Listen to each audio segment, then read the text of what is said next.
Bonjour à tous et bienvenue pour ce nouveau C'est lundi que lisez-vous, donc le petit rendez-vous hebdomadaire où je vous présente mes lectures de la semaine passée, ce que je lis actuellement et ce que je vais lire ensuite.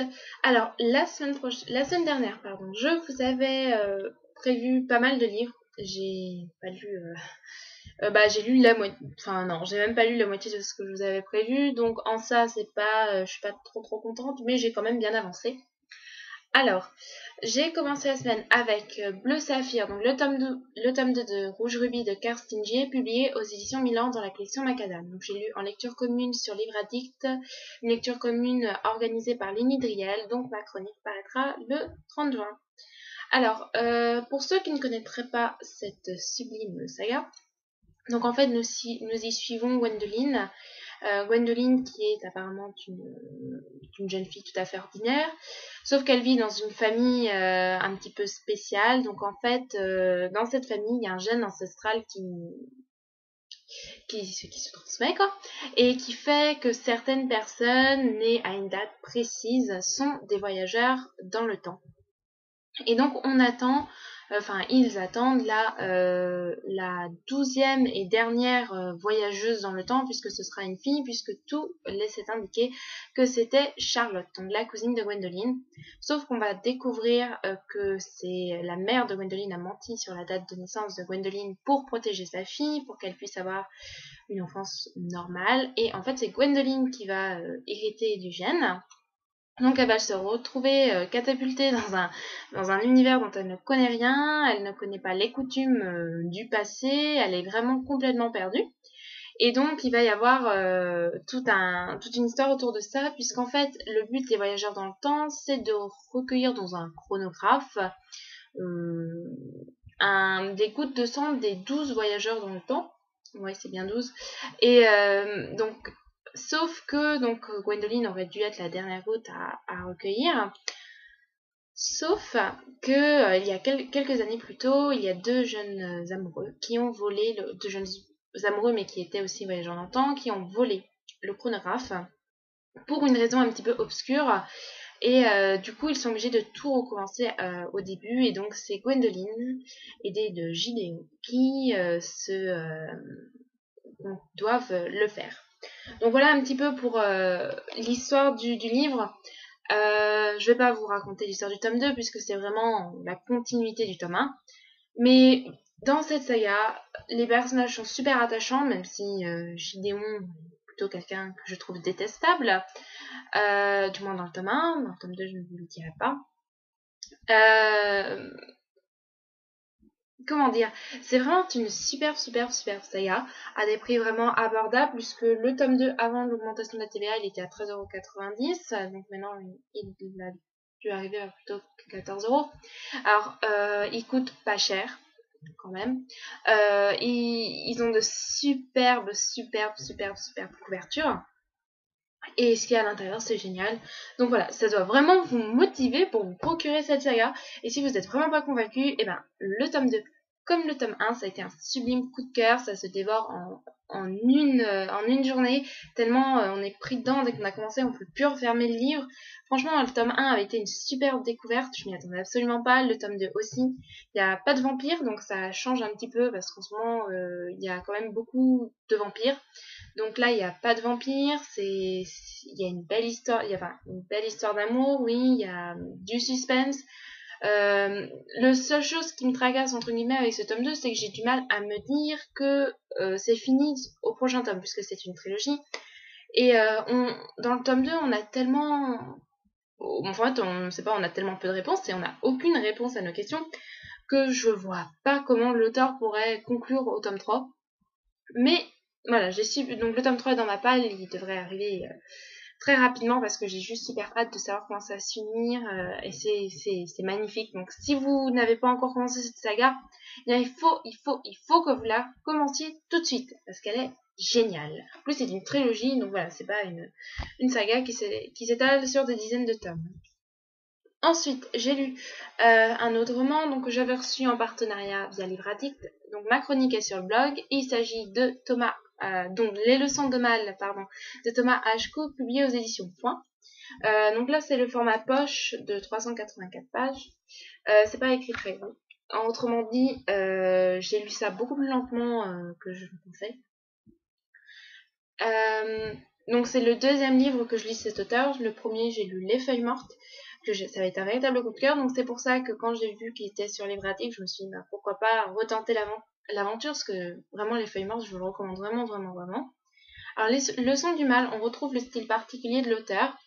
C'est un peu dur de vous parler du livre en fait. Du coup, bah, parce que l'histoire, c'est un professeur dans une petite bourgade, enfin Lakeland, en Amérique.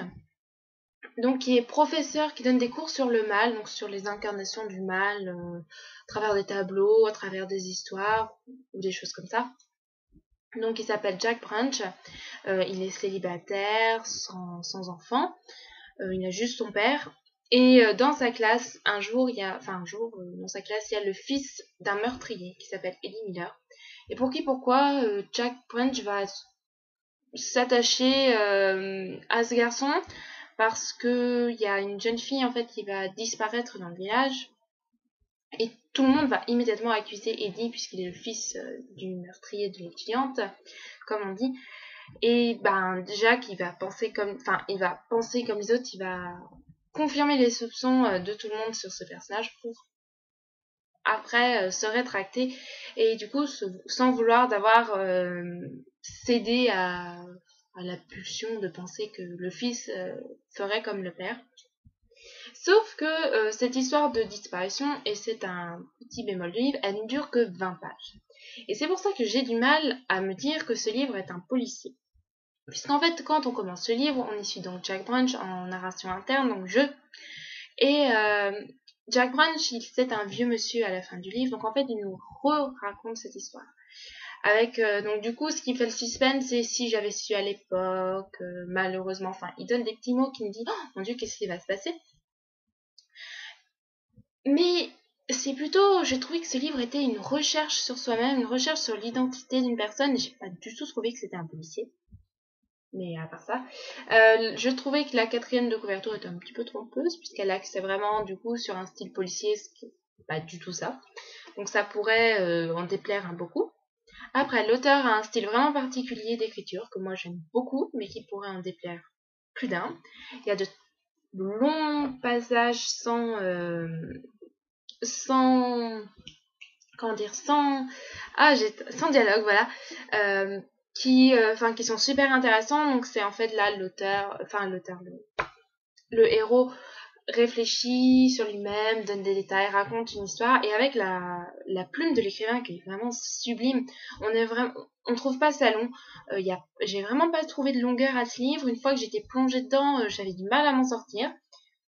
Parce que la plume vous entraîne, il y a quelque chose qui fait que vous continuez à lire ce livre. Il y a énormément de talent, énormément de travail. Et c'est vraiment un auteur voilà, qu'il faut à tout prix découvrir. C'est un grand auteur. Il a publié presque une trentaine de livres, je crois. Je ne sais pas compter, je crois que j'ai lu ça. Il a reçu pas mal de prix. Et vraiment, c'est une très bonne lecture. Après, ça n'a pas été un coup de cœur, peut-être parce que le thème m'a moins charmé, j'ai envie de dire. Mais ça a vraiment été une très belle découverte. Si vous n'aimez pas trop les livres philosophique, j'ai envie de dire, parce que c'est assez philosophique. Peut-être que c'est pas trop fait pour vous. Si vous aimez bien avec de l'action perpétuelle et tout ça, c'est pas un grand livre d'action, mais c'est vraiment une magnifique écriture, un grand talent et voilà, il faut vraiment que vous découvriez cet auteur. Personnellement, j'aurais tendance à conseiller plutôt Les Feuilles Mortes pour découvrir cet auteur que Les Leçons du Mal, mais c'est toujours le même style. Enfin, j'ai retrouvé le même style entre ces deux livres. Le fait que ce soit un homme qui raconte après les événements tragiques, donc il re-raconte l'histoire et il l'analyse, il se parle à lui-même, enfin voilà.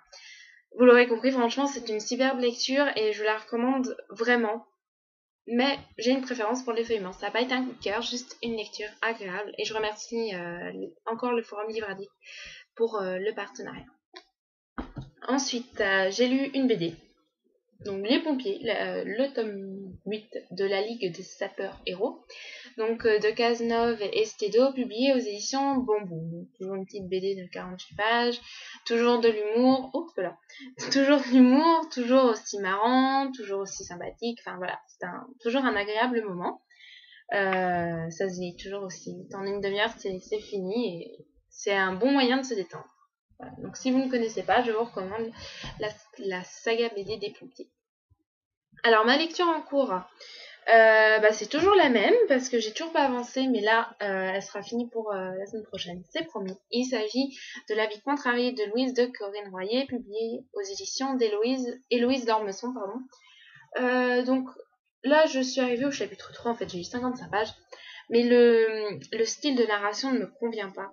En fait, le style de narration contendait avec le journal de la grand-mère, ça me convient. Enfin, c'est un autre style qui me convient davantage que le style de narration quand on est avec le héros. Donc, pour vous rappeler rapidement l'histoire, James Nicholson est américain, il a grandi en Amérique et il va découvrir à la mort de sa grand-mère l'existence d'une grand-mère française que donc son père, pour des raisons X ou Y, lui a révélé sur son lit de mort. Et du coup, il va aller voir cette grand-mère, mais il va arriver trop tard, donc la grand-mère sera décédée, et elle va lui léguer son journal intime, et donc ça va être la lecture de ce journal intime où il va découvrir un terrible secret de famille, visiblement. Voilà. Donc la quatrième est assez intrigante, mais vraiment le style ne me convient pas, donc j'espère que ça va aller mieux durant la suite. Donc celui-là, je vais essayer de le lire rapidement parce que c'est. Donc je l'avais reçu en fait avec Mass Critique Babelio. Et du coup, la date butoir arrive. Donc je vais vous représenter en fait les mêmes livres parce que je pense pas qu'il faut que je me risque à vous présenter autre chose. Un livre qui va se dire vite, il s'agit du journal de Fanny Benami, publié aux éditions Seuil. Donc un roman autobiographique, pas très épais, et écrit gros à l'intérieur. Donc je pense que ça va se lire vite, mais encore faut-il que je le commence. Je vais lire ensuite Francesca, le tome 1, donc Empoisonneuse à la cour des Borgia de Sarah Poole, publié aux éditions Ma Édition. Donc là c'est un plus gros pavé. Je pense que ça peut être agréable à lire, franchement. Il y a quand même pas mal de lectures, mais voilà. J'ai vu pas mal de bonnes chroniques dessus, donc je pars confiante. Et toujours le manga que je n'ai pas commencé. Il s'agit du tome 1 de Eternity, de Shin Young-Kwon et de Park Jin-young, publié aux éditions Tokebi. Je me dis que peut-être qu'avec les 5 tomes derrière, j'arriverai à connaître le nom des scénaristes et d'auteurs et des dessinateurs par cœur. Voilà, donc j'ai toujours pas pris le temps de le lire en fait. J'ai tendance à faire autre chose. Voilà, donc voilà pour cette semaine lecture. Donc je vous retrouve non pas lundi parce que je pars en vacances, mais dimanche pour un email mailbox s'il y a des nouveaux livres et un C'est lundi que lisez-vous regroupé. Et je pense partir avec une bonne pile de livres parce qu'en fait je pars 10 jours. Donc je me demande si je vais pas partir avec 10 livres. Tant qu'à faire, on sait jamais. Hein, vu le temps qu'il fait par ce magnifique lundi de juin. C'est encourageant, mais voilà, comme j'ai tendance à lire très très très rapidement quand je suis en vacances, je ne sais pas pourquoi, je passe mon temps à lire. Du coup, je ne sais pas si je vais faire une vidéo à part pour vous présenter tous les livres que que je prends avec moi, ou directement dans la vidéo la vidéo dimanche qui regroupera le email mailbox et le lundi. Du coup, elle risque d'être un petit peu longue, à voir. Donc voilà, donc je vous retrouve dimanche et dans la semaine pour des chroniques. Donc je vous fais à tous de gros bisous, je vous souhaite une bonne semaine en espérant que le soleil fasse un petit peu son apparition, tant qu'à faire. Bisous bisous.